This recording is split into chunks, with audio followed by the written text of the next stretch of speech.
محترم سامعین، اب ہم آپ حضرات کو زیادہ انتظار نہ کرواتے ہیں، حضرت کو اس شعر کے ساتھ دعوت دیتے ہیں۔ گنچے ہیں پھول ہے ابر بہار ہے، گنچے ہیں پھول ہے ابر بہار ہے،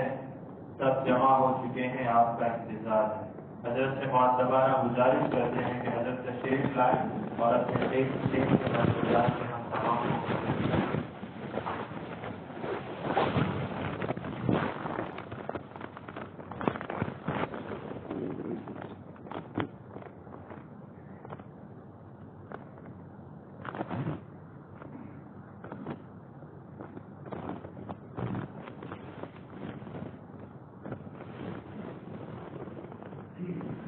الحمدللہ رب العالمین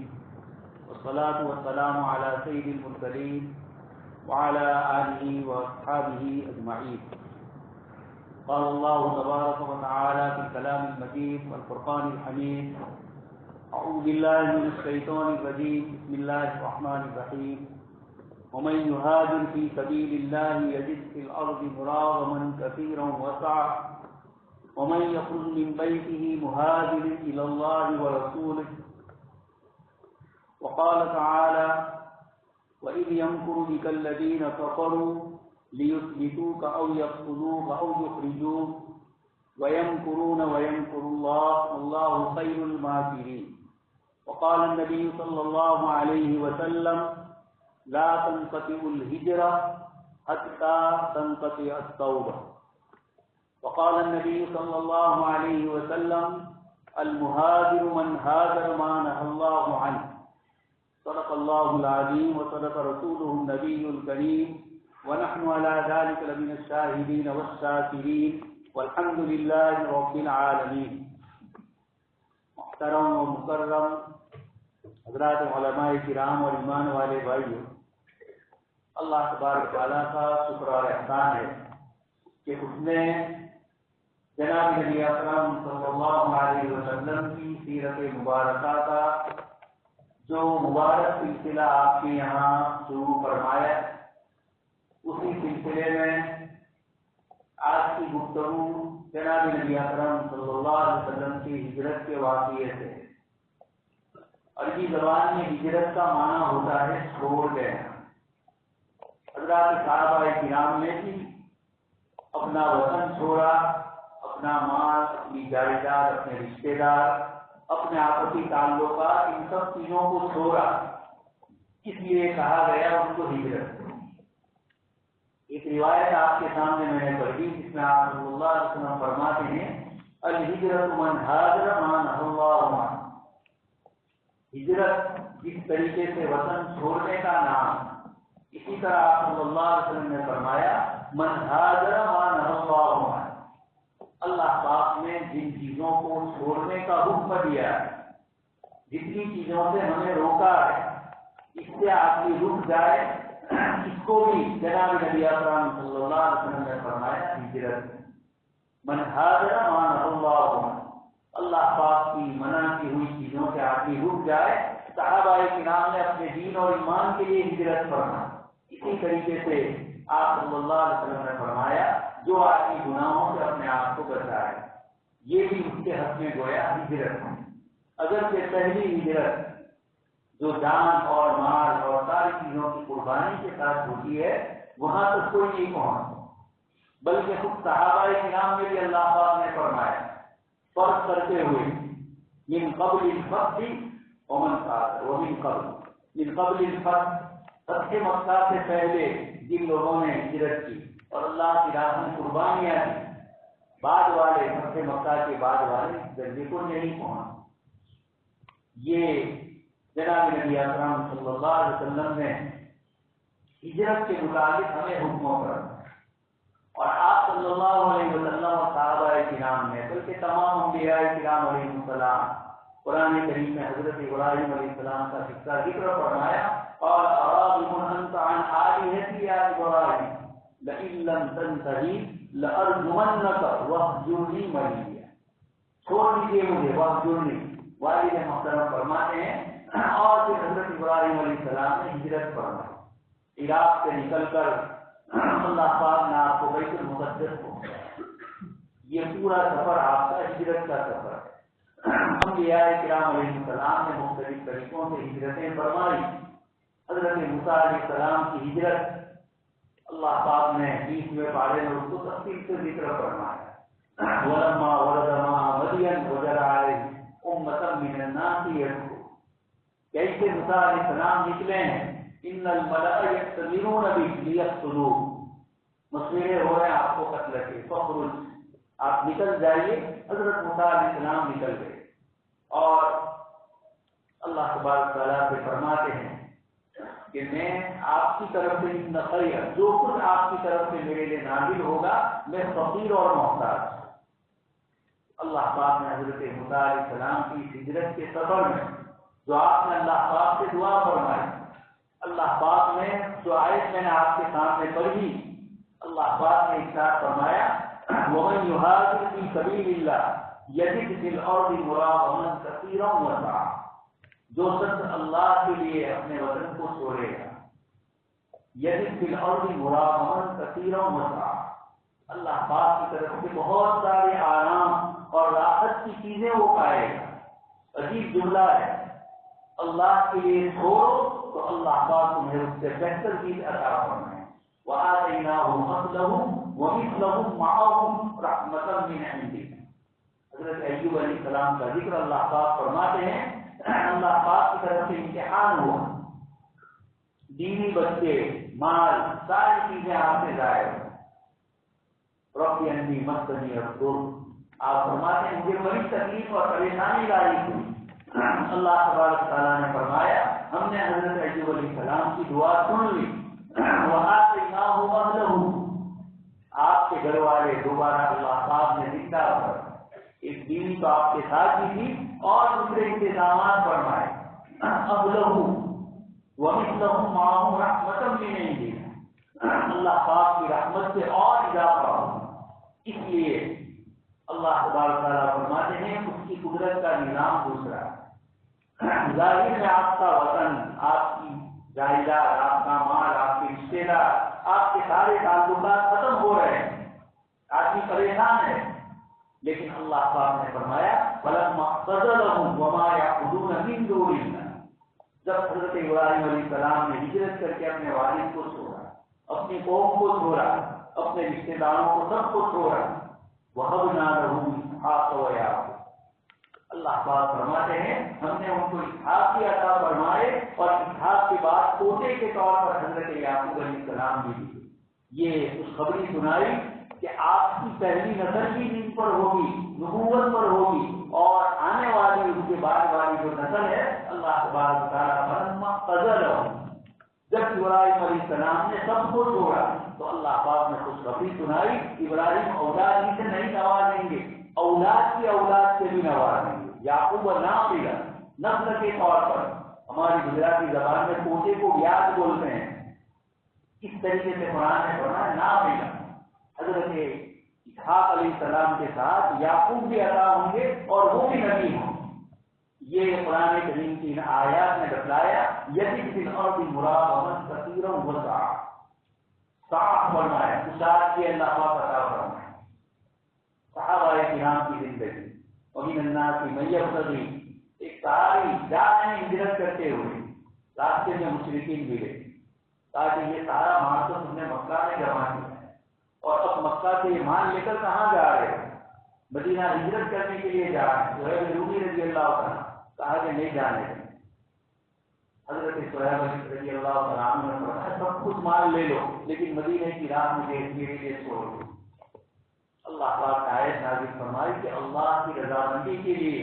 اپنی جائیداد اور اپنا مال وغیرہ سب قربان کر۔ جناب نبی اکرم صلی اللہ علیہ وسلم نبوت کا اعلان فرمایا اور پھر اس کے بعد آپ صلی اللہ علیہ وسلم سے سب سے پہلے سزائیہ آیا تقبل لک لہذا جماعتا، پھر ایک کے بعد ایک دشمنی، تکلیف اور پریشانی میں آگے بڑھتے ہیں۔ اللہ کے نبی صلی اللہ علیہ وسلم سے بائیکاٹ کیا گیا 3 سال۔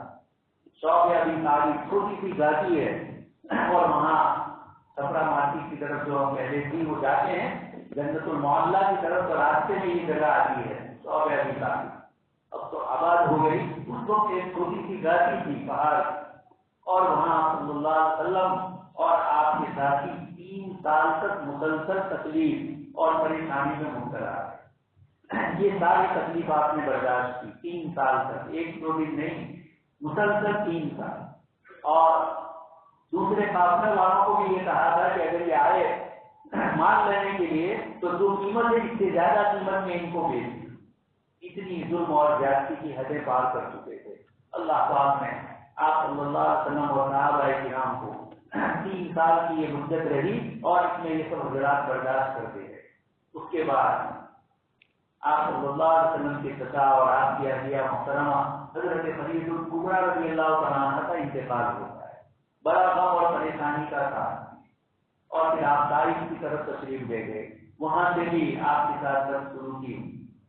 علاوہ تقریب طائف کی جو دعائیں ہیں آپ صلی اللہ علیہ وسلم کی، وہ بتلاتی ہے کہ ان پریشانیوں اور کیفیتوں میں آپ صلی اللہ علیہ وسلم نے اللہ پاک سے دعا کرنا۔ یہ سارے نامگوار حالات تھے اللہ پاک کی طرف سے۔ اس سے پہلے بیچ میں صحابہ کرام کی ایک جماعت کو آپ صلی اللہ علیہ وسلم نے ہجرت کر کے حبشہ کی طرف روانہ فرمایا۔ نجاشی وہاں کا بادشاہ تھا، ایتھوپیا جس کو بولتے ہیں، اب تو ان سے ایک اور ملک بھی ہو گیا، ایک ایریا جو مسلم ملک ہے، یہ ایتھوپیا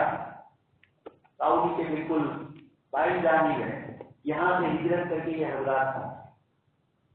حضرت عمرو بن عاص رضی اللہ عنہ جو ابھی ایمان نہیں لائے، یہ لوگ وہاں پہنچے اور نجاشی سے ان کے تعلقات اچھے تھے۔ وہاں جا کر کہا کہ ہماری قوم کے کچھ لوگ باہر آئے ہیں اور وہ ہمارے اور آپ کے دین پر نہیں ہے، اور کچھ اس طرح کی شکایتیں کی۔ نجاشی نے بلایا اور پھر حضرت جعفر رضی اللہ عنہ نے اس کے سامنے لمبی تقریر فرمائی کہ ہم کون تھے، کیا تھے، اور اللہ نے ہم نے نبی بھیج کر کیا انقلاب پیدا کرنا۔ جب نجاشی کے سامنے یہ ساری باتیں کہی گئی تو اللہ پاک نے اس کے دل پر رحم کیا۔ دوسرے دن پھر فیصلہ بدلا کہ ان لوگوں کے حضرت عیسیٰ علیہ السلام کے مطابق وہ عقیدے نہیں ہیں جو تمہارے عیسائیوں ہیں۔ بادشاہ نے پھر پوچھا، حضرت جعفر رضی اللہ عنہ آپ نے سورہ مریم کی تلاوت فرمائی، اس میں اللہ پاک نے حضرت عیسیٰ علیہ السلام کی پیدائش کا پورا ذکر فرمایا۔ جب یہ آیتیں حضرت جعفر رضی اللہ عنہ پڑھ رہے تھے، قرآن کریم میں اللہ پاک نے دوسری جگہ فرمایا وَإِذَا سَمِعُوا مَا أُنزِلَ إِلَى الرَّسُولِ تَرَىٰ أَعْيُنَهُمْ تَفِيضُ مِنَ الدَّمْعِ مِمَّا عَرَفُوا مِنَ الْحَقِّ، کہ جب وہ قرآن کو سنتے ہیں وَإِذَا سَمِعُوا مَا أُنزِلَ إِلَى الرَّسُولِ، رسول پر نازل ہونے والے قرآن کو سنتے ہیں، تَرَىٰ أَعْيُنَهُمْ تَفِيضُ مِنَ الدَّمْعِ، آپ دیکھیں گے کہ ان کی آنکھیں آنسو بہا رہی، اشکبار ہو رہی۔ کیوں؟ عرفوا من الحق، وہ حق کو سمجھ چکے تھے کہ یہ اللہ کا صحیح کلام۔ نجاشی نے بھی حضرت عمرو بن عاص جو اس وقت تک ایمان نہیں لائے تھے، مشرکین کی طرف سے آئے تھے، ان سے جب حضرت جعفر نے حضرت عیسیٰ علیہ السلام کے سلسلے کی آیتیں پڑھی تو اس نے کہا کہ حضرت عیسیٰ علیہ السلام کے متعلق ہمارا اور نبی اور نبی کے ماننے والوں کے عقیدے میں اتنا فرق نہیں ہے جتنا ایک دن کا اٹھا کر نجاشی نے بتلایا، کوئی ذرہ برابر فرق۔ خیر، یہ ایک ہجرت تھی پہلی، 2 مرتبہ حبشہ کی طرف صحابہ کرام نے ہجرت فرمائی۔ پہلے چھوٹی جماعت تھی، پھر اس کے بعد ایک بڑی جماعت نے ہجرت کی، اور پھر اس کے بعد کچھ لوگ واپس آئے اور کچھ لوگوں نے خیبر کی فتح کے موقع پر پھر آپ صلی اللہ علیہ وسلم کے پاس مدینہ منورہ آ گئی، حضرت ابو موسیٰ اشعری اور دیگر حضرت جعفر رضی اللہ عنہ وغیرہ ہے۔ یہ پہلا ہجرت کا موقع ہے۔ دوستوں اور بزرگوں، اللہ کے نبی اپنی صاحبزادی کو حضرت عثمان کو سب کو بھیج رہے ہیں اللہ کے دین کے لیے۔ حبشہ ایک عیسائی ملک ہے اور عیسائیوں کے سامنے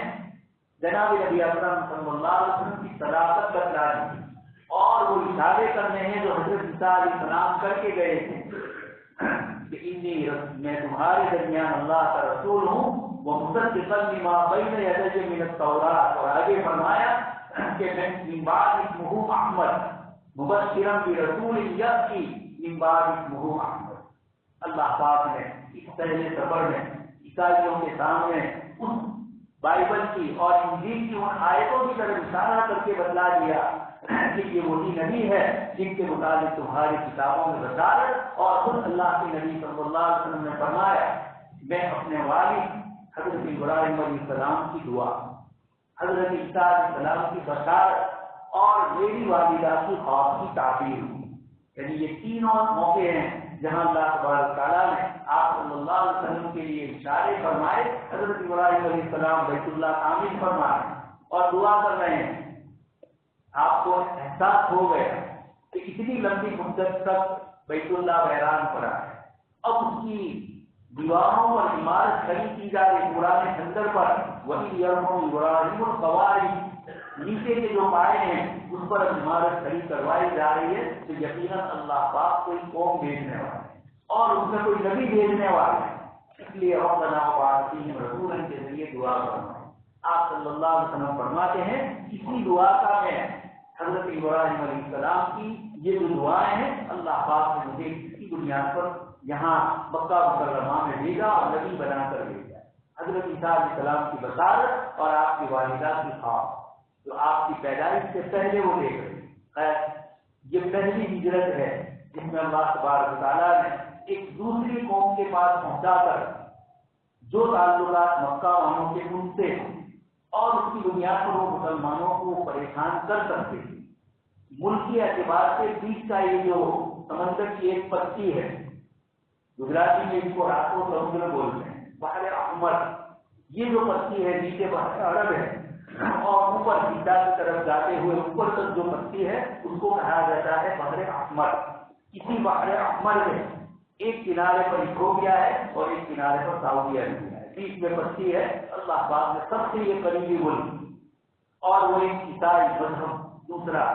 اہل کتاب، سب سے پہلے تو ہجرت وہاں کروا کر اہل کتاب سے اپنے تعلقات مضبوط کروائے اور اس کے ساتھ خود مکہ والوں کے جو وہاں کے تعلقات تھے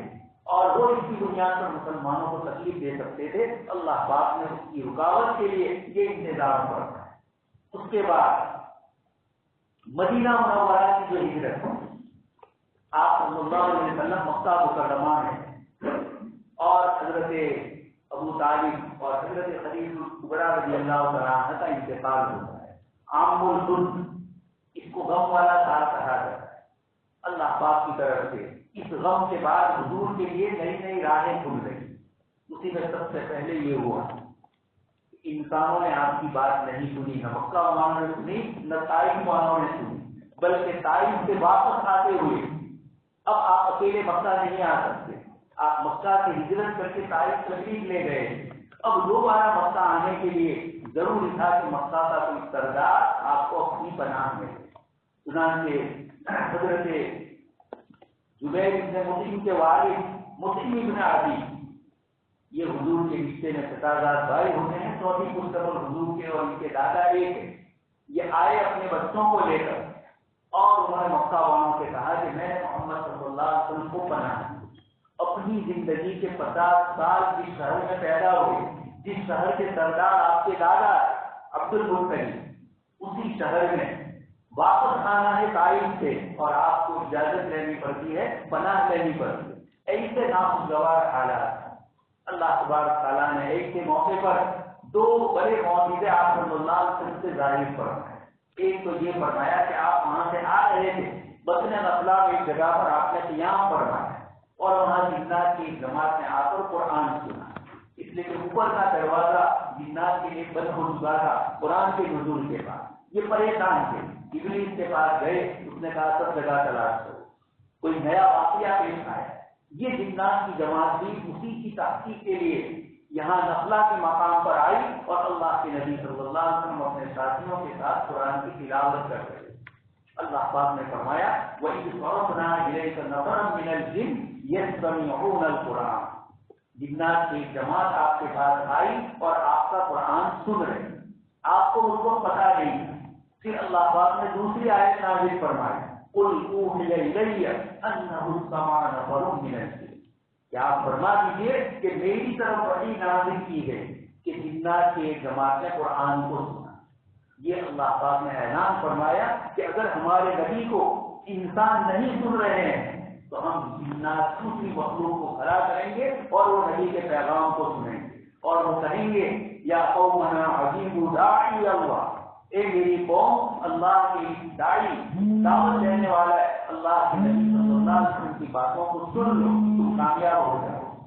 جو بات نبی فرماتے ہیں مکہ کے بازار میں، اللہ پاک نے دوسری مخلوق جنات کے سامنے ان کی قوم کے آدمیوں نے آ کر یہ اعلان فرما کر حضور کی نبوت کا لوگوں کے سامنے اعلان فرمایا۔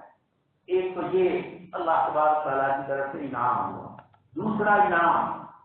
جو دو بڑے انعاموں کو شامل ہے، دوسرا انعام یہ فرمایا کہ اگر انسان نہیں سن رہے ہیں، آپ کا اکرام تاریخ والوں نے نہیں کیا، مکہ والے آپ کی بے عزتی کر رہے ہیں، تو آپ پریشان نہ ہوئیے، ہماری طرف سے آپ کی عزت کا دوسرا انتظام وہ یہ کہ اب اس زمین سے لے کر آسمان کی بلندیوں تک کا معراج کا سفر آپ کو کرنا ہے،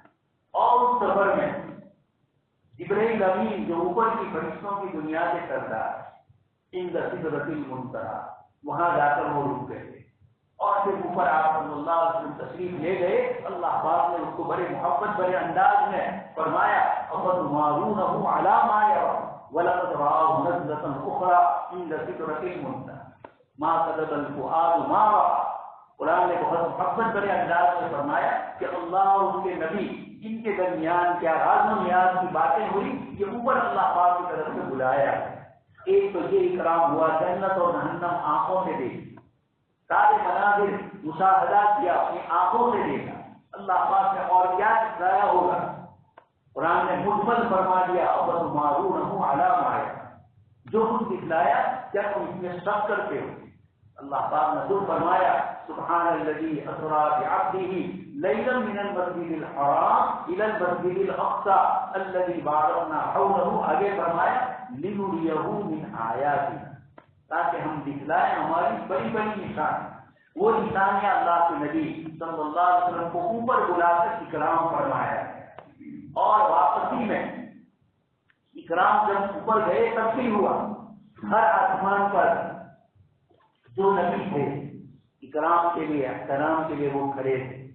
حضرت جبرائیل علیہ السلام لے کر آئے، وہاں کا فرشتہ پوچھتا ہے کہ آپ کے ساتھ کون ہے، پہلے پوچھتا آپ کون ہوگا، جبرائیل من معک، کہ آپ کے ساتھ کون ہے، فرمایا کہ محمد، آپ صلی اللہ علیہ وسلم ہے، تو پھر آپ کے لیے آسمان کا دروازہ کھولا ہے، اور پھر اس آسمان کے مطابق جس نبی کو اللہ نے متعین فرمایا ہے، ہر نبی نے حضرت آدم علیہ السلام اور ابراہیم علیہ السلام، موسیٰ علیہ السلام، یوسف علیہ السلام، ان سب نبیوں نے آپ صلی اللہ علیہ وسلم کا اکرام فرمایا۔ ہر آسمان پر آپ صلی اللہ علیہ وسلم کا نبیوں نے اکرام کیا۔ یہ تو ابھی کچھ کم تھا، اللہ پاک نے واپسی میں بیت المقدس میں آپ صلی اللہ علیہ وسلم کو ان سارے نبیوں کی امامت کروائی، اور امامت مکہ مکرمہ میں بھی ہو سکتی تھی، لیکن اللہ پاک نے امامت مسجد اقصیٰ میں کروائی، اس لیے کہ حضرت ابراہیم سے لے کر حضرت اسماعیل علیہ السلام کو چھوڑ کر حضرت اسحاق سے لے کر حضرت عیسیٰ علیہ السلام تک ہزاروں انبیاء کرام علیہ السلام تشریف لائے۔ حضرت ابراہیم کی اولاد حضرت اسحاق کی پتنی، حضرت یعقوب علیہ السلام کی اولاد، یہ سارے کے سارے بیت المقدس کی ان کا قبلہ تھا، اور اس کی طرف وہ چہرہ کرتے۔ بیت المقدس سارے بنی اسرائیل کے انبیاء حضرت یعقوب علیہ السلام سے عیسیٰ علیہ السلام تک کے ہزاروں نبیوں کا قبلہ اور ان سب کی امامت کا مرکز۔ اللہ پاک نے بیت اللہ کے بجائے مسجد اقصیٰ میں سب کو جمع کیا اور بتلایا کہ یہ وہ نبی ہے جو ذو القبلتین ہوں گے، جو دو قبلے والے نبی ہے، اس لیے بیت المقدس میں امامت کروا کر اب بنی اسرائیل کی جو دینی توجراہت تھی، جو مونوں کو لے کر اب تک بیٹھے ہوئے تھے، اپنے آپ کو حزب اللہ اور ابناء اللہ کہہ رہے تھے، اللہ پاک نے فرمایا اب وباء بغضب علی غضب والکم امت، اب تم سے یہ امامت چھین لی جا رہی ہے، اور یہ امامت دی جا رہی ہے محمد رسول اللہ صلی اللہ علیہ وسلم اور آپ کے امتیوں۔ اس لیے بیت المقدس میں بنی اسرائیل کے سارے انبیاء تشریف لائے اور وہاں آپ کی امامت کروا کر اللہ پاک نے دونوں قبلوں کے امام آپ کو بنائے۔ یہ تمام چیزیں کب ہوئی؟ جب حالات انتہائی ناخوشگوار ہوئی، لیکن ابھی امتحان باقی تھا، ابھی آخری امتحان ہجرت والا ہوا، اور آپ صلی اللہ علیہ وسلم اور صحابہ کو بھی تنگ کرنا اور پریشان کرنا مشرکین کی طرف سے ہو گیا۔ جب یہ حد سے آگے بڑھ گیا اللہ پاک کی طرف سے حکم ہوا اور آپ صلی اللہ علیہ وسلم اور صحابہ کرام کو ہجرت کا جب حکم ہوا، پہلے آپ صلی اللہ علیہ وسلم نے صحابہ کرام کو بھیجا، ایک کے بعد ایک جا رہے ہیں، آہستہ آہستہ اپنی سہولت کے مطابق اللہ کے نبی صلی اللہ علیہ وسلم کے صحابہ ہجرت کر کے جا رہے ہیں۔ ہجرت کے لیے اللہ تبارک تعالیٰ نے مدینہ منورہ کو متعین کرنا ہے۔ یہ جو واقعات میں نے کہی یہ سن 10 نبوی کے ہیں، نبوت کے ملنے کے 10 سال بعد کے، اور 13 سال نبوت کے ختم ہوئے تو آپ نے مکہ مکرمہ سے ہجرت کرنا ہے۔ یہ جو 10 سے لے کر 13 تک کے 3 سال ہے، یہ انتہائی پریشانی اور تکلیف کے تھے۔ اسی میں اللہ پاک کی طرف سے یہ رحمتیں اور بلندیاں بھی نصیب ہوئی۔ اسی میں اتفاق یہ ہوا کہ مدینہ منورہ سے کچھ لوگ حج کرنے کے لیے مکہ مکرمہ میں آئے، اور آپ صلی اللہ علیہ وسلم نے ان لوگوں کو دعوت دی اللہ کے دین۔ مینا کے میدان میں عقبہ ایک جگہ تھی، ایک گاڑی ہے، وہاں ایک مسجد بھی تھی، 10 سال پہلے کی بھی ہوگی، اب اس کے بعد اس کو ختم کی گئی۔ یہ وہ عقبہ والی جگہ ہے جہاں رات کی تنہائی ہے۔ آپ صلی اللہ علیہ وسلم نے اللہ کے دین کی دعوت دی مدینہ کی 30 آدمیوں، یہ گئے اور دوسرے سال کے ایک بڑی جماعت مدینہ منورہ سے آئے۔ جب آپ صلی اللہ علیہ وسلم نے ان کے سامنے نبوت کا اعلان فرمایا اور یہ کہا کہ اللہ پاک نے مجھے نبی بنایا، اس سے پہلے اللہ پاک کا غیبی نظام تھا کہ مدینہ منورہ میں ایک طرف یہ انصار کے 2 قبیلے تھے، اوس اور خزرج، اور ان کے علاوہ یہودیوں کے کئی قبیلے مدینہ منورہ میں پہلے سے آباد ہیں۔ ان میں 2 قبیلے بڑے مشہور ہیں، بنو قریظہ اور بنو نذیر، اور تیسرا بنو قینقاع، اور بھی چھوٹے چھوٹے قبیلے یہ مدینہ منورہ میں آباد ہیں۔ لیکن یہودیوں کی شرارت اس وقت بھی تھی، آج بھی ہے، اس وقت بھی یہ شرارت تھی کہ اوس اور خزرج یہ جو 2 قبیلے مشرکین کے تھے مدینہ منورہ میں، ان کو آپس میں لڑاتے ہیں۔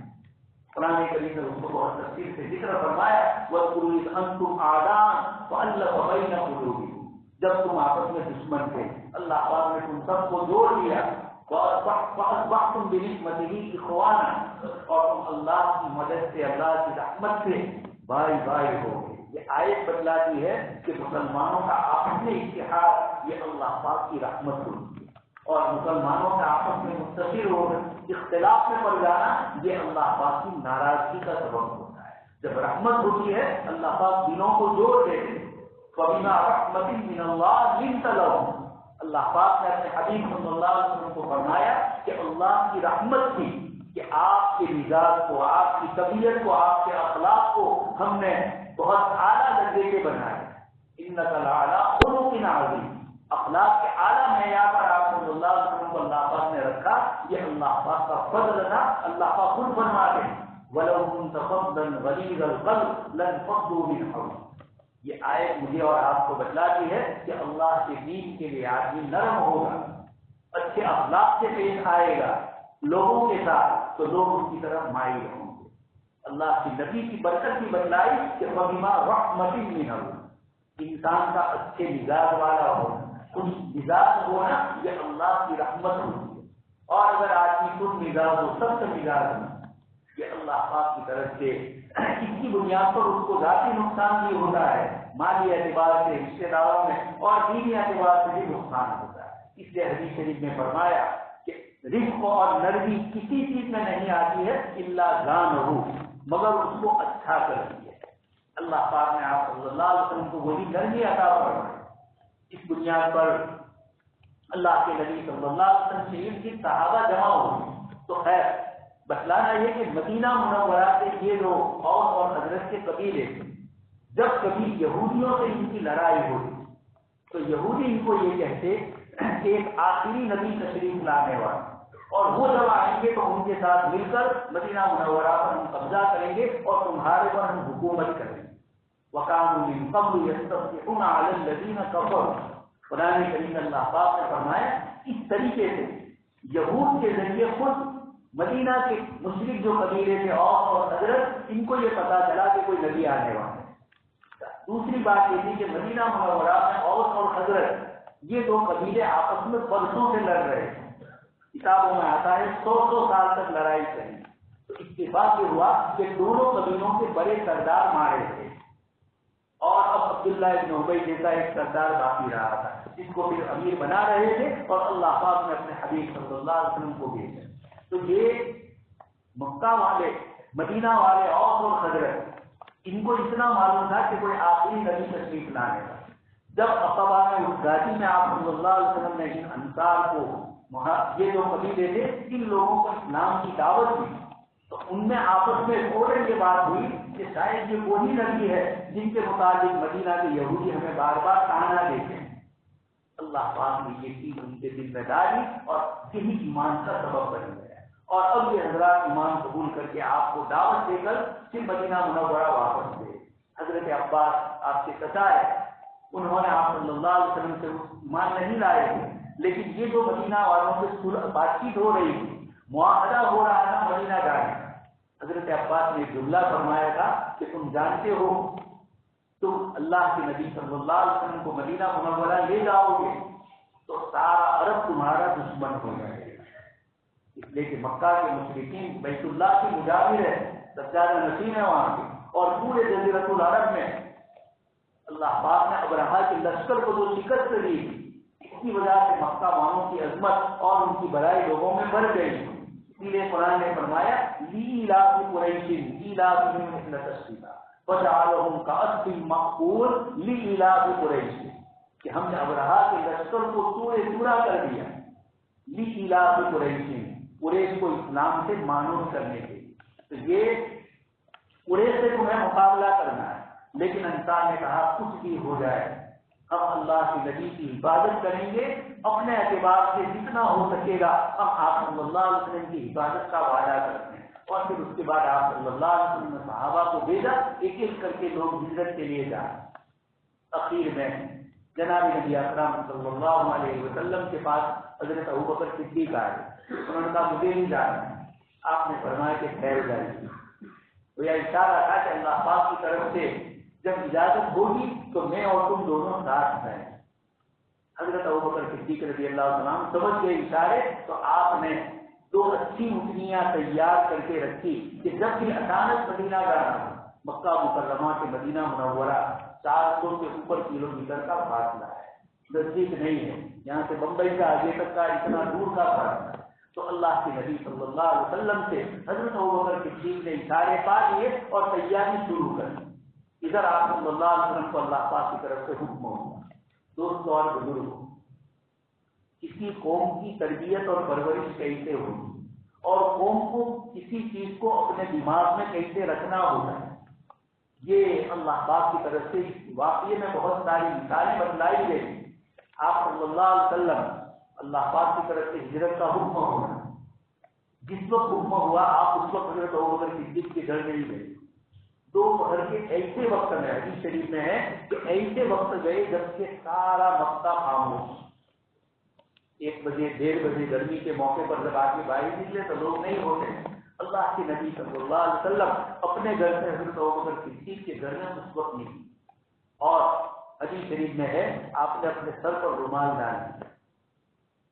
یہ کسی چیز کو چھپانا، کسی چیز کو بتانا، یہ کیسے ہوتا ہے، یہ حضرت ابوبکر صدیق کے گھرانے سے اور آپ صلی اللہ علیہ وسلم کی مثالوں سے پتہ چلتا ہے۔ اور یہ بھی پتہ چلتا ہے کہ ایک طرف اللہ کے نبی ہے، لیکن اسباب، دنیاوی ساز و سامان اور دنیاوی جن چیزوں سے مدد لینی ہے، ان تمام چیزوں سے آپ مدد لے رہے ہیں۔ آپ صلی اللہ علیہ وسلم دوپہر کے وقت آئے تاکہ کوئی دیکھ نہ پائے، آپ سر پر رومال ڈال رہے ہیں تاکہ جلدی کوئی پہچان نہ کرے۔ حضرت ابوبکر صدیق کے گھر گئے اور گھر جا کر فوراً یہ کہا، حضرت عائشہ فرماتی ہے کہ حضور کو اس وقت آتے دیکھ کر ہم سمجھ گئے کہ کبھی اس وقت آپ صلی اللہ علیہ وسلم ہمارے گھر نہیں آئے، اس وقت آئے ہیں دوپہر کو، ضرور کوئی نہ کوئی واقعہ پیش آیا ہو۔ اور پھر اس کے بعد فوراً یہ کہا داخل ہو کر کہ گھر میں کوئی ہو تو اس کو نکال، مجھے تم سے تنہائی میں بات کرنی ہے۔ حضرت ابوبکر صدیق نے کہا اللہ کے رسول اس گھر میں سوائے حضرت اسما اور حضرت عائشہ کے اور کوئی نہیں ہے، یعنی ہمارے گھر والے ہیں اور کوئی نہیں۔ پھر آپ نے فرمایا مجھے ہجرت کا حکم ہوتا ہے۔ ابوبکر صدیق نے کہا میں تو آپ کو بھی ساتھ کرنا ہے۔ یہ اللہ کے نبی صلی اللہ علیہ وسلم ہجرت کے لیے حضرت ابوبکر صدیق کے گھر جا کر یہ تیاری کر دی۔ اب آپ صلی اللہ علیہ وسلم کو جانا ہے شمال میں، اتر کی دشا، مدینہ منورہ مکہ سے اوپر آیا شمال میں،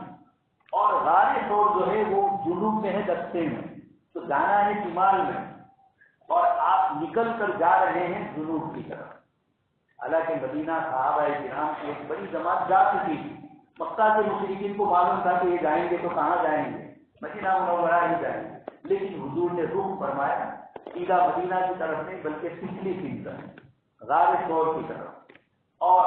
اس سے پہلے جو انتظام فرمایا حضرت علی کو سلا دیا،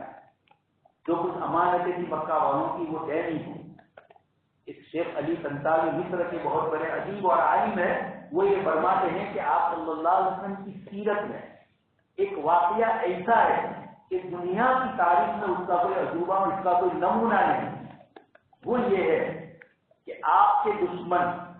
سارے مکہ کے سردار قتل کرنے کے لیے ایک ایک قبیلے سے ایک ایک آدمی کو تیار کر رہے ہیں، اور حضور کے گھر کے اطراف میں سب نے گھیرا ڈالا ہے، اور ان کی امانتیں اسی نبی کے پاس۔ قیمتی چیزیں آدمی کسی دشمن کو دے سکتا ہے، لیکن اپنی امانتیں اسی نبی کو دے رہے ہیں جن کو قتل کرنے کے لیے پورا قبیلہ دے دیا ہے۔ قاری صاحب نے جو دوسری رکعت میں قرات پڑھی اور اس میں فرمایا وَإِذْ يَمْكُرُ بِكَ الَّذِينَ كَفَرُوا لِيُثْبِتُوكَ أَوْ يَقْتُلُوكَ أَوْ يُخْرِجُوكَ وَيَمْكُرُونَ وَيَمْكُرُ اللَّهُ وَاللَّهُ خَيْرُ الْمَاكِرِينَ۔ اللہ پاک اپنا فیصلہ سنا رہے ہیں کہ یہ مکر کر رہے تھے آپ کے خلاف، لِيُثْبِتُوكَ تاکہ آپ کو قید کر دیں۔ دار الندوہ وہاں کی جو ایک جگہ تھی جہاں یہ لوگ مشورے کرتے تھے، آپ صلی اللہ علیہ وسلم کے سلسلے میں مشورہ ہو رہا ہے کہ کیا کیا جائے۔ ابو جہل اور بڑے بڑے سردار ہے، کسی نے کہا قید کر دو ان کو، کسی نے کہا قتل کر دو ان کو، کسی نے کہا ان کو قلعہ وطن نکال دو، مختلف باتیں آئی۔ اللہ پاک اس کو نقل فرماتے ہیں اس مجلس کی باتوں کو، اور یہ فرماتے ہیں کہ یمکر بک الذین کفروا، یہ مشرکین آپ کے خلاف مشورہ مکر اور تدبیر اور بدماشی کر رہے ہیں، اور تاکہ آپ کو قید کرے یا قتل کرے یا آپ کو قلعہ وطن کرے۔ وَيَمْكُرُونَ وَيَمْكُرُ اللَّهُ، یہ اپنی تدبیریں کر رہے ہیں اور اللہ اپنی تدبیر کر رہا ہے۔ وَاللَّهُ خَيْرُ الْمَاكِرِينَ، اور اللہ بہترین تدبیر کرنے والا۔ اس لیے آپ صلی اللہ علیہ وسلم ان کے درمیان سے نکل رہے ہیں۔ وَجَعَلْنَا مِن بَيْنِ أَيْدِيهِمْ سَدًّا وَمِنْ خَلْفِهِمْ سَدًّا فَأَغْشَيْنَاهُمْ فَهُمْ لَا يُبْصِرُونَ۔ یہ آیت پڑھتے ہوئے نکل رہے ہیں مٹی ڈال کے ان کے اوپر، اور وہی لوگ جو اللہ کے نبی کے انتظار میں کھڑے، سارا قبیلہ مارنے کے لیے تیار تھا، ایک ایک قبیلے کے ایک ایک آدمی کو۔ دوستو یہ بھی سمجھنا ہے موب لیجنگ کوئی آج کی نئی چیز نہیں ہے، اللہ کے نبی کو قتل کرنے کے لیے بھی اسی طرح تولا آیا ہے تاکہ کسی کے اوپر نہ آئے۔ بنو ہاشم اکیلا سب کا مقابلہ نہیں کر سکتا، یہ بات چلی ابو جہل اور ان کے درمیان، اس لیے سب قبیلوں کو تیار کرو تاکہ سارا قبیلہ، ہر قبیلے کا فرد جب ہوگا تو بنو ہاشم رک جائیں گے، اور اگر حضور کو قتل بھی کریں گے تو آپ کے خاندان والے انتقام نہیں لے سکیں گے۔ یہ شرارتیں جیسے آج ہوتی ہے اس زمانے میں نہیں۔ اسی لیے حضرت عمر بن خطاب رضی اللہ عنہ نے اپنے دور خلافت میں یہ اصول وضع کیا کہ اگر ایک جماعت مل کر کسی ایک آدمی کو قتل کرتی ہے اور ناحق قتل کرتی ہے تو ان سب کو قتل کیا جائے۔ یہ حضرت عمر بن خطاب لو کان بعدی نبی لکان عمر، حضرت عمر رضی اللہ عنہ کو یہ فراست اللہ پاک نے دی، اور آپ نے یہ اصول اور یہ ضابطہ استحکام کے طور پر ذکر فرمایا کہ اس طریقے سے کیا جائے۔ خیر مجھے یہ بتلانا ہے کہ اللہ کے نبی صلی اللہ علیہ وسلم ان کے درمیان سے نکل رہے ہیں، اور اللہ پاک نے ان کی نگاہوں پر پردے ڈالے، ان کے کان بند ہو گئے، آنکھیں بند ہو گئی، کچھ پتہ نہیں چلا۔ آپ نکل گئے، صبح میں حضرت علی رضی اللہ عنہ سے پوچھ رہے ہیں، حضرت اسماء اور حضرت عائشہ کے گھر جا رہے ہیں، ابو بکر کو تلاش کر رہے ہیں، پوچھ رہے ہیں کہاں ہیں۔ حضرت اسماء نے کہا مجھے معلوم نہیں۔ یہ حضرت ابو بکر صدیق رضی اللہ عنہ کا گھرانہ نبی کی رات کی باتوں کو کیسے محفوظ کرتا ہے۔ اس درمیان میں جب آپ صلی اللہ علیہ وسلم ہجرت کے لیے نکل رہے ہیں تو حضرت عائشہ اور حضرت اسماء کھانے کی چیزیں تیار کر دی، سفر کے لیے آگے جانے کے لیے توسا تیار کیا، اور یہ بتلایا کہ احباب کے درجے میں کھانے پینے کی چیزیں بھی دی جائے۔ قرآن نے فرمایا وَتَزَوَّدُوا فَإِنَّ خَيْرَ الزَّادِ التَّقْوَىٰ، لوگ حج کے لیے جاتے تھے اور کھانے پینے کی چیزیں ساتھ نہیں لے جاتے تھے، دوسروں کے بھروسے پر رہتے تھے۔ قرآن نے فرمایا نہیں، تم اللہ کا فریضہ ادا کرتے ہو، کسی پر نہیں احسان، کسی کے ساتھ امید وابستہ مت کرو، اپنی چیز لے کر جاؤ، من استطاع الیہ سبیلا، تو ہی حج فرض ہوگا، اس کے بغیر قرآن نے حج فرض نہیں پڑھا۔ تو وتزودوا فرمایا اپنا توتا تیار کرو۔ اللہ کے نبی صلی اللہ علیہ وسلم سے 2 مچھلی جو ابو بکر صدیق نے تیار کی، حضرت ابو بکر صدیق نے وہ بطور ہدیہ دینا چاہی، آپ صلی اللہ علیہ وسلم نے فرمایا نہیں ابو بکر، میں اس کے پورے پیسے کو میں ادا کروں گا، اور آپ نے پوری رقم ادا کر۔ یہ معاملات ہے کہ آپس میں محبتیں بھائیوں جیسی ہو، لیکن جب معاملات ہو تو اس کی صفائی اجنبی کی طرف ہو، اس لیے کہ معاملات ہے، ایک دوسرے کے حقوق ہے، اس کو صاف اور واضح رکھنا۔ آج کل ہمارے بہت سارے جگہوں کی وجہ یہی ہے، مالیات کے مسئلوں میں، یا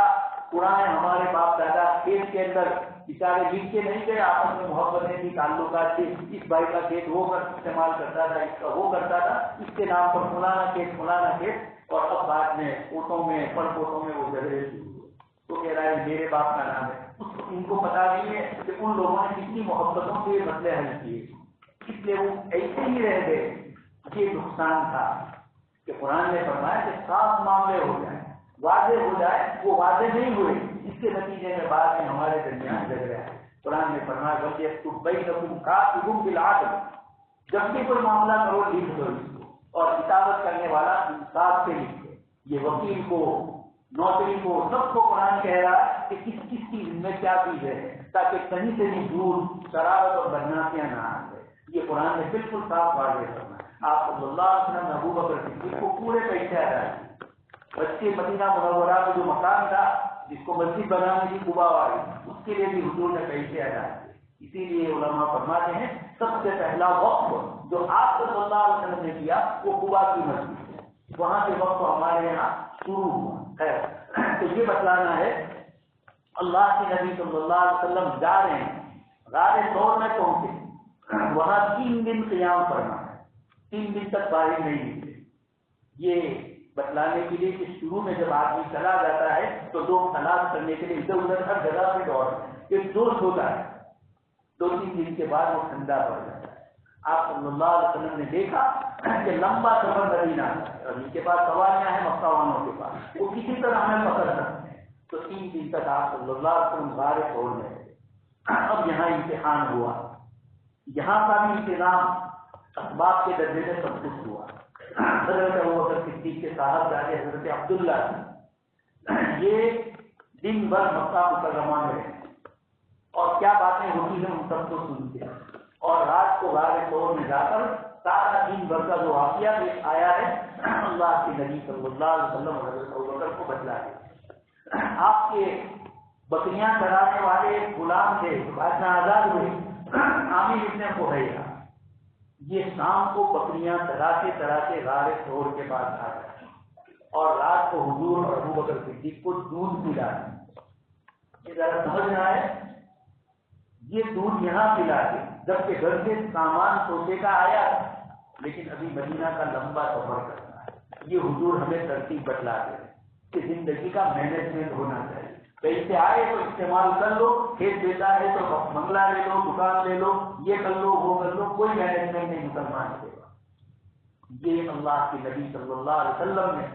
3 دن تو غار ثور میں رہے، وہاں یہ دودھ کا انتظام تھا، اس لیے یہ استعمال کیا۔ جب آگے گئے تو وہ جو حضرت عثمان نے پوچھا تیار کیا تھا کہ مدینہ کا لمبا سفر ہے، اس سفر میں وہ کام آیا۔ معجزات کا ظہور بھی اللہ پاک نے فرمایا۔ ایک عورت ہے ام معبد، ان کے قبیلے اور ان کے خیمے میں آپ پہنچے، ایک بکری کی بالکل دبلی پڑی، حضور نے کہا کیا اس کا دودھ ہمیں دھوگی؟ اس نے کہا کہ دودھ کہاں سے آئے گا؟ اللہ کی نبی نے پکڑا اور تھنوں میں سے دودھ نکلا، سب نے پیا، لیکن ہر وقت معجزے کا ظہور نہیں فرمایا۔ امت کو تربیت دی، اس سے پریشانی بھی آئی، پانی کی تنگی بھی آئی جہاد میں، اور بھی دوسرے مسائل آئے، لیکن امت کو بتلایا کہ کس طرح مینجمنٹ کیا جائے۔ خیر اللہ کے نبی حضرت عبداللہ پوری خبر لا رہے ہیں، حضرت عامر بن فہیرہ کھانے پینے کا انتظام کر، اور عبداللہ جب چلے جاتے ہیں اس کے بعد بکریاں لے کر یہ باہر نکلتے تاکہ رات میں یہ پتہ نہ چل سکے کہ کوئی اندر آیا تھا جس کے پیر کے نشان، تو بکریوں کو لے کر واپس جاتے اور اس طرح کو یہ سمجھتا کہ بکریاں چرانے والا کوئی ہو۔ یہ پورا انتظام بتلانا ہے اس امت کو نبی نے اللہ پاک کی طرف سے سارے اسباب اور ساری چیزیں ملنے کے باوجود احتیاط، تدبیر، سمجھداری اور عقل مندی سے کیسے رہا جائے، کیسے اپنا نظام چلایا جائے، یہ ساری چیزیں بتلائیں۔ یہ ہجرت کے اس سفر میں پھر آپ صلی اللہ علیہ وسلم نکلے اور 3 دن کے بعد نکلے جب مکہ مکرمہ میں چھوڑ، اسی درمیان میں آپ جانتے ہیں بیچ کے اندر ایک مسئلہ پیش آیا، 2 مسئلے پیش آئے۔ ایک تو مکہ والے وہاں بالکل غار کے دہانے پر پہنچ گئے۔ حضرت ابوبکر صدیق نے جب ان کو دیکھا تو اپنے لیے نہیں، محدثین فرماتے اللہ کے رسول کے لیے ابوبکر صدیق کو سب سے زیادہ پریشان، اس لیے آپ کو لے کر جانے والا جو قافلہ تھا عبداللہ ابن اریسی، جو ایک مشرک ہونے کے باوجود آپ صلی اللہ علیہ وسلم کا رہبر تھا، اور اس نے آپ کے ساتھ اس نے بتلایا کہ میں نے دیکھا کہ ابوبکر بار بار پیچھے ادھر ادھر دیکھ رہے ہیں اور اللہ کے نبی اطمینان سے کر رہے، اس لیے کہ ابوبکر کو فکر تھا اور اللہ کے نبی کو اللہ پاک کی ذات پر توکل تھا، لیکن ابوبکر صدیق اللہ کے رسول کے رات کے سفر کے ساتھی ہے، ان کے دل میں بیٹھے رہے، رات میں پہلے پہنچے، رات کو صاف کیا اور 2 سوراخ سے وہاں پر اپنا پیر بھی رکھ دیا، سب کچھ تکلیفیں برداشت کی۔ اللہ کے نبی صلی اللہ علیہ وسلم اور ابوبکر اس غار میں ہے اور مشرکین بالکل قریب میں آ گئے۔ حضرت ابوبکر صدیق نے کہا اللہ کے نبی اگر یہ جان کر نیچے دیکھ لے تو ہم پکڑے جائیں۔ اللہ کے نبی صلی اللہ علیہ وسلم نے فرمایا ابوبکر ان دونوں کا حال کیا ہوگا؟ اللہ ثالثہما، ان دو کا اللہ تیسرا ہوگا، یعنی ہم دو ہے اور اللہ ہے۔ قرآن نے اس کو ذکر فرمایا اذ ہما فی الغار اذ یقول لصاحبہ لا تحزن ان اللہ معنا، کیا آپ غمگین نہ ہوئیے، اللہ پاک ہمارے ساتھ۔ دوستوں اور بزرگوں، یہاں قرآن نے فرمایا ان اللہ معنا، اور ایسا ہی قصہ حضرت موسیٰ علیہ السلام کو اور بنی اسرائیل کو فرعون سے بھاگتے ہوئے پیش آیا۔ پیچھے فرعون کا لشکر ہے اور آگے بحر جرم، یہی راستہ سمندر، اوپر جا کر جو شام سے ملتا ہے، شام کی بارڈر ہے، وہاں حضرت موسیٰ علیہ السلام نے ہجرت فرمائی، نکلے تھے اوپر جانے کے لیے، اللہ پاک نے پہنچا دیا دریا کنارے۔ موسیٰ علیہ السلام آگے، فرعون کا لشکر پیچھے ہے اور آگے دریا ہے، بحر کلثوم ہے۔ فلما تراءت الجمعان قال اصحاب موسیٰ انا لمدرکون، قرآن فرما رہا ہے کہ موسیٰ علیہ السلام کے ساتھیوں نے کہا ہم تو پکڑے جائیں گے، پیچھے فرعون ہے اور آگے پانی ہے۔ موسیٰ علیہ السلام نے فرمایا کلا ان معی ربی سیہدین، ہرگز نہیں، میرے ساتھ میرا اللہ ہے، وہ میری رہنمائی کرے گا۔ یہاں مفسرین فرماتے ہیں کہ موسیٰ علیہ السلام نے فرمایا ان معی ربی، میرے ساتھ میرا رب ہے، اور اللہ کے نبی نے حضرت ابوبکر صدیق سے فرمایا کہ جن دو کا تیسرا اللہ ہو، اور قرآن نے فرمایا ان اللہ معنا، یعنی میرے اور تمہارے دونوں کے ساتھ اللہ کی مدد ہے، جبکہ موسیٰ علیہ السلام نے فرمایا کہ اللہ کی معیت میرے ساتھ۔ بنی اسرائیل کا نام نہیں لیا اس لیے کہ ان کے دل میں وہ محبت اور اللہ سے وہ تعلق نہیں تھا، اور ابوبکر صدیق کے دل میں وہ تعلق تھا، تو اللہ پاک نے اپنے ساتھ قریب کر دیا ان اللہ معنا، فرمایا معنا ہے ہم سب کے ساتھ، ابوبکر کے ساتھی اور اللہ کے نبی کے ساتھی، اور ادھر فرمایا ان معی، یہ تعلق جیسا ہوتا ہے اللہ پاک کے فیصلے اور قرآن کے الفاظ کی اس طرح استعمال ہوتے ہیں۔ تو حضرت موسیٰ علیہ السلام کا واقعہ اور اللہ کے نبی کا واقعہ قرآن نے دونوں ذکر فرمائے، آپ صلی اللہ علیہ وسلم اور ابوبکر کو اللہ پاک نے بچا لیا۔ پھر اس کے بعد آپ صلی اللہ علیہ وسلم اور ابوبکر صدیق جا رہے ہیں۔ حضرت سراقہ ابن مالک ابن جعشم یہ بات میں ایمان لائے، یہ فرماتے ہیں حضرت مولانا علی نصیر رحمۃ اللہ علیہ مختارات میں ان کا پورا قصہ نقل فرمایا۔ یہ فرماتے ہیں کہ میں اپنے گھر کے بارے میں ساتھیوں کے ساتھ بیٹھا ہوا، ان کا جو قبیلہ تھا وہ کافی دور تھا، دریا کنارے سے قریب تھا، تو اس کو سراقہ کے بعد ان کی باندھی آئی اور اس نے کہا کہ میں نے چند آدمیوں کو دیکھا ہے، کچھ سائے دیکھے ہیں میں نے جو دریا کنارے جا، ادھر پورے جزیرۃ العرب میں اعلان ہو چکا تھا کہ جو حضرت محمد صلی اللہ علیہ وسلم کو زندہ یا مردہ پکڑ کر لائے اس کو 100 سرخ اینٹوں کا انعام ملے گا. سرخ اونٹ ہماری BMW یا جو بھی گاڑیاں ہیں سمجھ لیجیے اس زمانے کی اتنی بڑی چیز تھی. 100 اونٹوں کا انعام. سوراخا فرماتے ہیں میں نے سن تو لیا اور دل میں سمجھ بھی گیا, لیکن باقی اطراف میں دوسرے لوگ بھی بیٹھے ہوئے تھے تو میں نے بات بدل دی کہ تو پرانے قبیلے کے لوگ ابھی یہاں میرے سامنے سے ڈرے, ایسا میں جھوٹ بولا اور یہ کہہ کر میں اندر بےچین تھا کہ کب باہر نکلوں اور میں ان کو پیچھا کر کے 100 اونٹوں کا انعام دے. فرماتے ہیں پچھلے دروازے سے میں نے بانی کو کہہ دیا کہ میرا اونٹ تیار کر کے پچھلے دروازے پر آ جاؤ. ادھر ادھر باتیں کر کے لوگوں کی میں تھک گیا اور پھر جلدی سے روانہ ہوا اور حضرت ابوبکر صدیق نے دیکھا اور پھر اللہ پاک کی طرف سے معجزے کا ظہور ہوا. ان کا جانور اندر چلا گیا, گھوڑا ہو گیا اونٹ جو بھی ہو یہ چلا گئے. ایک مرتبہ 2 مرتبہ بھی یہ سمجھ گئے. انہوں نے حضور سے کہا اللہ کے نبی آپ مجھے پناہ دے دی. اب یہ سمجھ میں آنا چاہیے. سوراخا یہ سمجھ گئے کہ یہ کوئی شخصیت ہے اور اللہ پاک کی طرف سے مستقبل میں ان کے حالات ایسے ہوں گے کہ مجھے ان سے پناہ لینے کی ضرورت ہو. ابھی پریشانی کے عالم ہے اللہ کے نبی اور ابوبکر صدیق, لیکن یہ حضور سے ابھی پناہ مانگے. حضرت ابوبکر صدیق نے ان کو پناہ نامہ لکھ دیا. حدیث شریف کی کتابوں میں تو یہ قصہ اتنا ہی ہے, لیکن سیرت کی کتابوں میں آج یہ لکھا ہوا ہے کہ حضور نے یہ بھی فرمایا کہ سوراخا اس کو تمہارا حال کیا ہوگا جب اسرا کے کنگن سونے کے تمہارے ہاتھ میں پہنائے جائیں.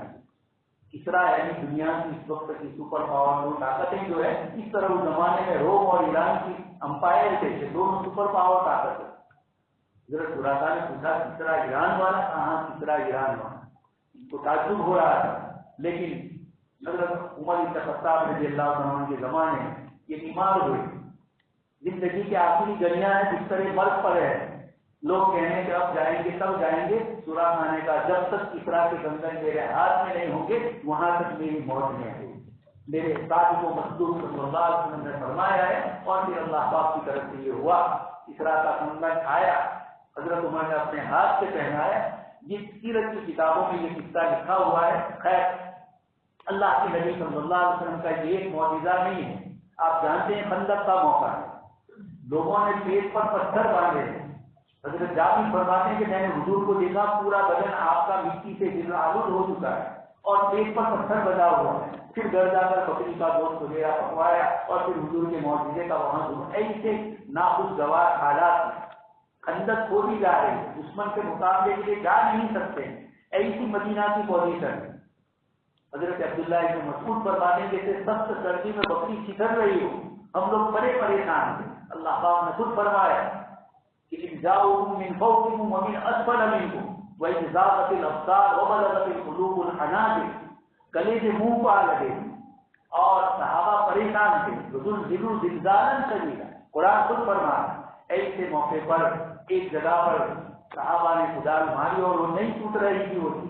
حضور کو کہا آپ تشریف لے گئے اور آپ نے ایک کدال ماری اور حدیث شریف میں بخاری شریف کا لفظ ہے ریزہ ریزہ وہ چٹان کی پتھر کی وہ ریزہ ریزہ ہو گئی اور اندر سے ایک روشنی نکلی.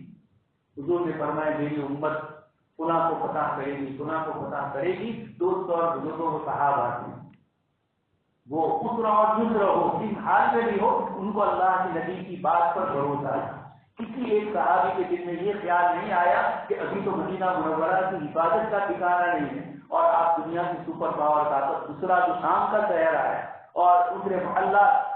یہ آپ اپنی امت کی فتح کو دیکھ رہے ہیں, جبکہ یہاں تو ابھی شکست کا یہ حال مقابلہ نہیں کر سکتے, اندر کھولنی پڑی. یہ سارے ناخوشگوار حالات, لیکن صحابہ کے دل میں ذرہ برابر سب پیدا نہیں ہوا. یہی وہ جماعت تھی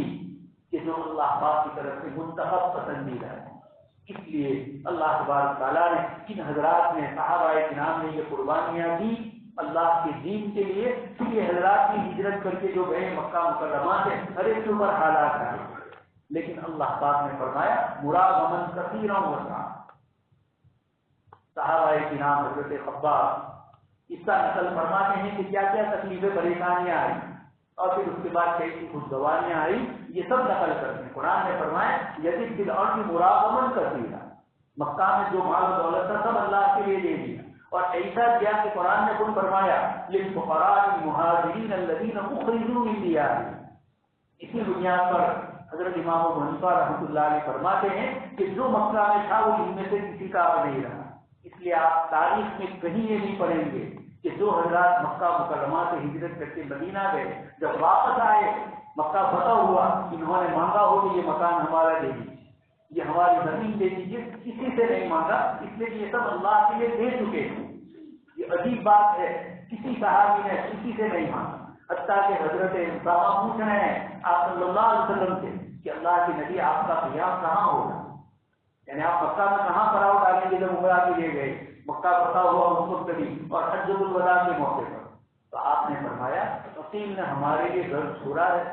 حضرت عقیل حضرت ابو طالب کے بیٹے ہیں، حضرت علی رضی اللہ عنہ کے بڑے بھائی، وہ حالت کفر میں تھے، انہوں نے حضور کے مکان بیچ دیا آپ صلی اللہ علیہ وسلم اور جناب ابو طالب کا جو مکان تھا، تو اللہ کے نبی نے اسی وقت فرمایا۔ کسی صحابی نے کوئی چیز نہیں مانگی، حتیٰ کہ حضرت سعد بن ابی وقاص بیمار ہوئے اور ان کو یہ خطرہ ہوا کہ شاید میں مکہ میں انتقال کر جاؤں گا، اتنی بڑی قیمتی چیز، لیکن حضور سے کہنے کہ اللہ کے نبی مجھے خطرہ ہے کہ میں مکہ میں انتقال کر جاؤں گا تو میری ہجرت ادھوری رہ جائے گی، اس لیے کہ ہجرت تو موت جب اللہ کی راہ میں آئے اور میں تو مکہ میں بھی انتقال اگر کروں گا یہ تو میرا وطن ہے، حالانکہ حج کے لیے آئے اس موقع پر بھی یہ ایک تکلیف ان کے دل میں تھی۔ حضور نے فرمایا، اشارے فرما دیے، حضور قطعی طور پر کوئی چیز نہیں فرماتے تھے، اشارے کر دیے کہ ہو سکتا ہے تمہارے ذریعے اللہ پاک کسی ایک بڑی امت کو فائدہ پہنچائے۔ اللہ پاک نے ایران والوں کے اسلام کا ذریعہ حضرت سعد بن ابی وقاص کو بنایا، لیکن اس وقت وہ بیمار تھے، ان کو خطرہ تھا کہ میں رخصت ہو جاؤں گا دنیا سے، تو افسوس تھا کہ مکہ میں موت آئے، مدینہ میں آنی چاہیے جہاں کے لیے میں نے ہجرت کی۔ یہ ان حضرات کی نیتیں تھیں جس کی بنیاد پر اللہ پاک نے اسلام کو ایسا چمکایا کہ اسی ہجرت کے واقعے پر حضرت عمر رضی اللہ عنہ کے زمانے میں خطوط لکھے گئے تو سال موجود تھا، مہینے تو 12 ہوتے تھے وہ ہوتے تھے، لیکن سال کون سا یہ متعین نہیں، تعامل بھی چلتا تھا ہاتھیوں وہی ابرہا والا، لیکن کوئی سال طے نہیں تھا۔ حضرت عمر رضی اللہ عنہ کے گورنر ابو موسیٰ اشعری اور دوسرے حضرات نے کہا کہ کوئی سال ہمارا ہونا چاہیے، صحابہ نے مشورہ کیا کہ سال کہاں سے متعین کریں، کسی نے کہا حضور کی پیدائش کا دن، کسی نے کہا مکہ کی فتح کا دن، کسی نے اور بدر کی فتح کا دن کہا۔ حضرت عمر اور حضرت علی کی رائے متفق ہوئی کہ نہیں، ہم ہجرت سے اپنا سال شروع کریں گے تاکہ مسلمان ہر سال جب سال پورا ہو اور نیا سال شروع ہو تو یہ یاد رکھے کہ اسلام کی بنیاد قربانیوں پر ہوئی ہے، مجاہدوں پر ہوئی ہے، جو وہ اپنی قربانیاں اور مجاہدے یاد کرتی ہے وہ دنیا میں باقی رہتی ہے۔ یہودیوں پر 2000 سال ایسے گزرے کہ جس میں یہ بڑے پریشان رہے، ہبرو زبان دنیا سے ناقص ہو گئی، اس طرح ہو چکی ہے، لیکن اس وقت اسرائیل میں ہبرو زبان اسی طرح بولی جاتی ہے جیسے ہمارے یہاں گجراتی زبان بولی جائے۔ دنیا بھر کے مختلف ملکوں سے یہودی آئے لیکن اپنی اولاد کو اپنی زبان انہوں نے سکھلائی۔ تو جو قوم اپنی زبان، اپنا کلچر، اپنی تہذیب یاد رکھتی ہے یہ قومیں دنیا میں آباد رہتی ہے، اور جو قومیں اپنا کلچر چھوڑ دیتی ہے، دوسروں کا کلچر اپناتی ہے، وہ فنا کے گار ہو جاتی ہے۔ اس لیے جناب محمد رسول اللہ صلی اللہ علیہ وسلم کے صحابہ نے یہ ہجرت والے واقعے کے ذریعے ہمیں بتلایا کہ امت کو ہجرت کے ذریعے ایک نئی حکومت ملی، ہجرت کے ذریعے امت دنیا کے ملکوں کے اندر اللہ کے دین کو پہنچانے والی ہوئی۔ یہی وہ ہجرت ہے جس کی بنیاد پر ایک اسلامی اسٹیٹ قائم ہو کر اللہ پاک کے احکام مدینہ منورہ میں نافذ ہوئے۔ جزیرۃ العرب میں اسی ہجرت کی برکتیں ہوئی کہ اللہ تبارک تعالیٰ نے دین کو عام کیا، اور اس وقت ضرورت تھی، اس لیے ہجرت کرنا سب کے لیے فرض ہے تاکہ ماحول میں باقی رہے، اپنی جگہ پر رہے۔ مولانا نے جو نماز کی بات دعا کی اس کے اندر جو قرآن کریم نے فرمایا ان صحابہ کے لیے جو مکہ میں تھے، ربنا اخرجنا من هذه القرية الظالم اهلها، حضرت ابن عباس فرماتے کہ میں ان میں سے ہوں، میری والدہ ان میں سے کہ مکہ میں ہم پریشان تھے،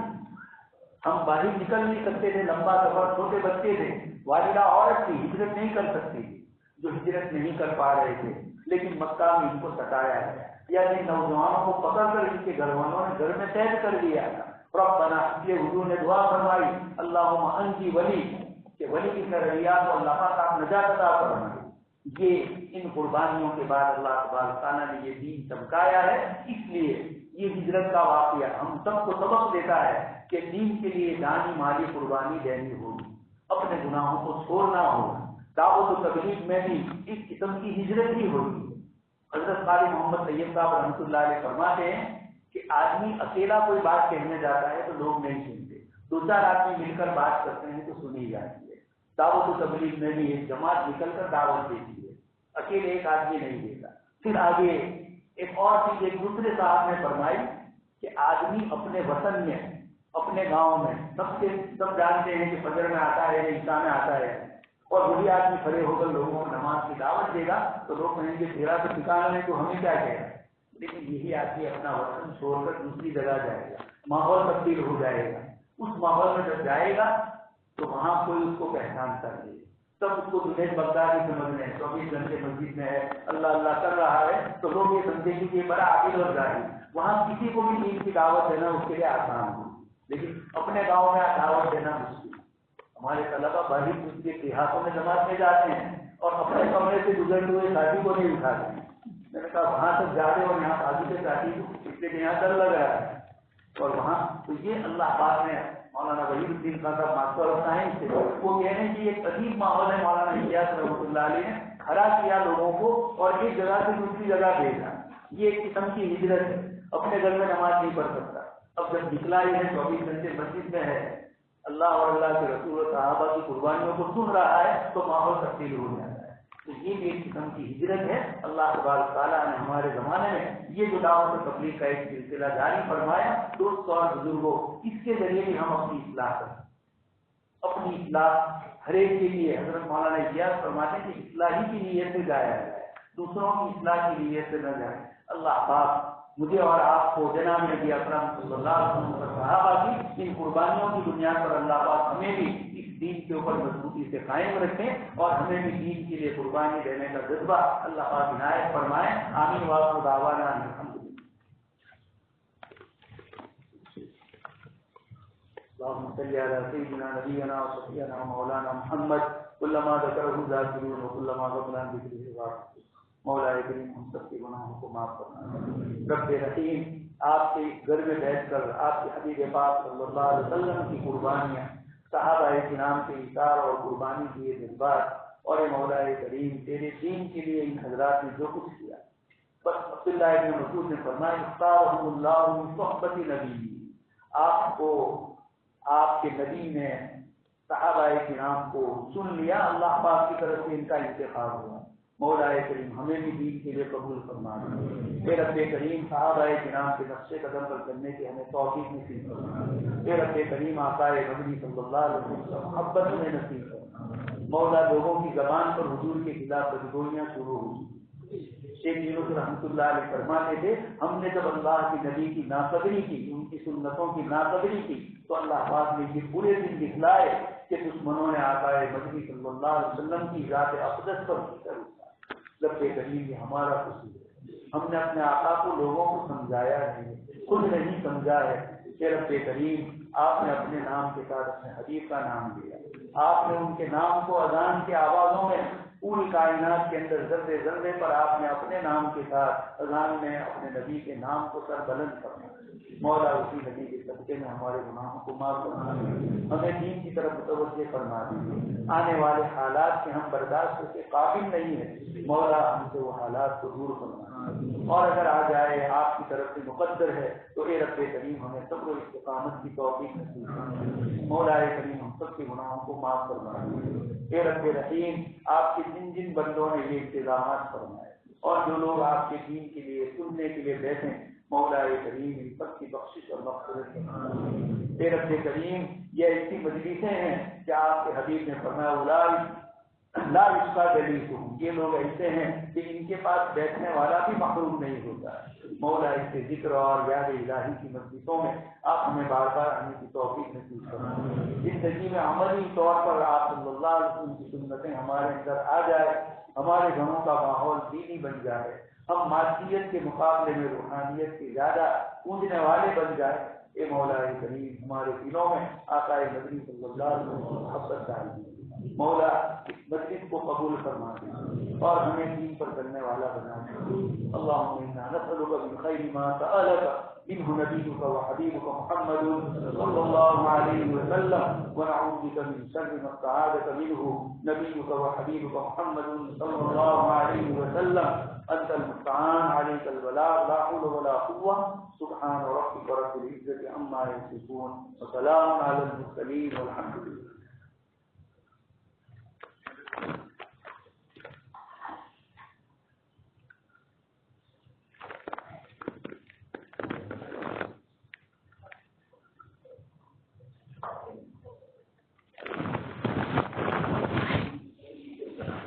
کو